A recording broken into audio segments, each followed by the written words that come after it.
Jesus então morreu por todos. Sim. E não só pelos homens.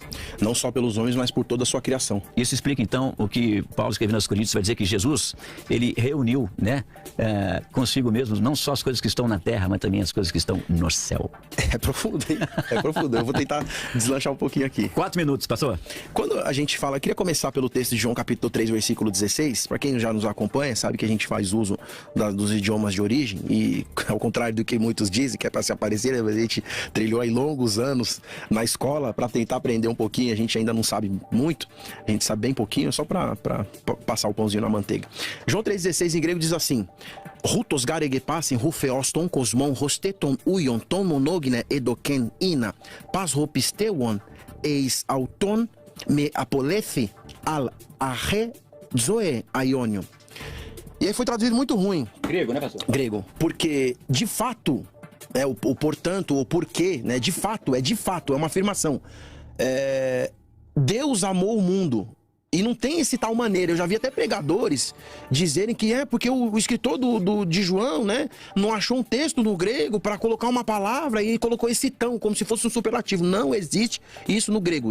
De fato, Deus amou o mundo, que enviou o seu único filho para todo panto, para todo aquele que nele crendo. Aqui é uma ação contínua, porque isso bate com Mateus capítulo 24, versículo de número 13, 14 e 15. Aquele que perseverar, aquele aqui é uma locução pronominal que indica qualquer um que perseverar na doutrina de Jesus até o fim, advérbio de tempo, será salvo. Ele aponta a salvação para o evento futuro, e a salvação passa por 3 estágios: passado, presente e futuro. Esse é o papel do Espírito Santo: convencer o homem do pecado, passado da justiça, presente do juízo, futuro. Então a gente precisa colocar as coisas no lugar.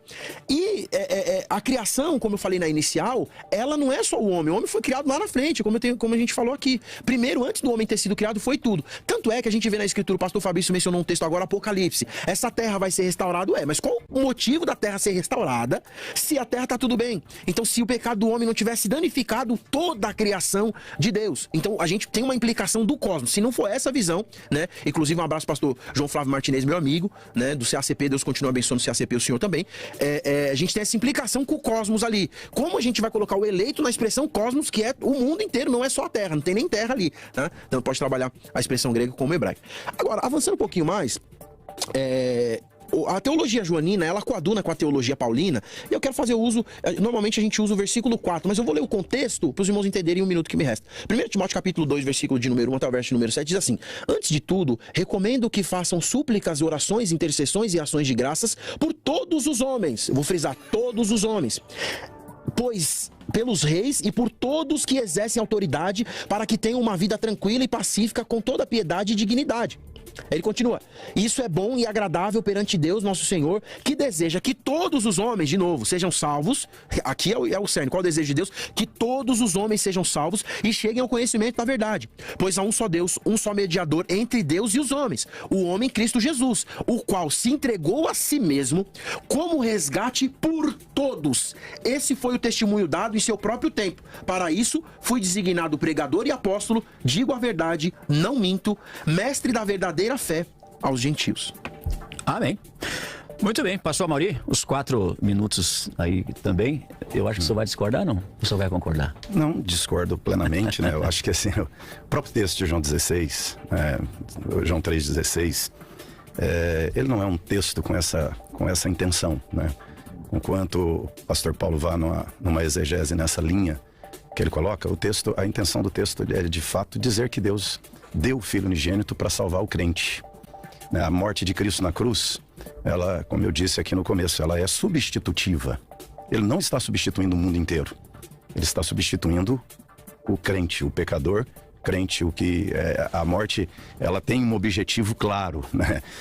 Eu entendo que essa percepção de que Deus dá Cristo para morrer na cruz apenas para possibilitar salvação, e aí na ideia de assim, elevando, né, o gerúndio a essa categoria de continuidade, de escalonamento, isso não é a intenção de João no texto de forma nenhuma. João está dizendo que o amor de Deus de fato tem essa amplitude, mas o plano de Deus não tem essa amplitude, né? Quando nós falamos de Deus, nós estamos falando de um Deus eterno. Deus está antes da criação planejando a criação, e ele vai na sequência criar, e Deus sabe que o ser humano vai cair, Deus sabe da queda.